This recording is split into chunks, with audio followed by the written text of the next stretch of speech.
હવે અત્યારના સમયમાં તો ભુવાઈ કેવા થઈ ગયા છે, ગતિમાં કોઈ જાતની ખબર પડે નહીં. હે હમણાં એક જગ્યાએ માતાજીનો માંડવો તો 2 થી 3 જગ્યાએ બન્યો. હમણાં ભુવા ધૂણવા બેઠા અને મેં ખેટલા બાપાની ડાક ચાલુ કરી તો એ ભુવાને એટલી ખબર પડે કે રાવણ દેવ આ માતાજીની ઘા વગાડે છે.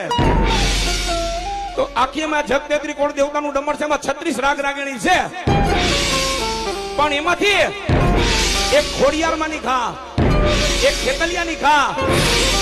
ભુવાને કદાચ ખબર હોય તો એને ખબર પડી કે રાવણ દેવા ખેતલિયા દાદાની ડાક વાગે છે. પણ એમાં મેં ગાયું કે મારું જગતેત્રી કોણ દેવતાનો આગેવાન મોમાઈ માનો મોડો બંધો. તોલા ભુવા મને કહે છે ભાઈ મોમાઈ માં નહીં, હું તો ચામુંડમાનો ભુવો છો. એટલે મારો કહેવાનો તાત્પર્ય એટલો છે, અત્યારે કોઈને ખબર કાંઈ પડે નહીં. હે દેવ ગયા ડુંગર ને પીર ગયા મકે, આવા કડા કળજુગ ની માલિકો ધર્મ ને ચડાવ્યો થકે. હે એ પછી તો માડા કરે મારા રામની ને પથારી ફેરવ્યા આખા ગામની.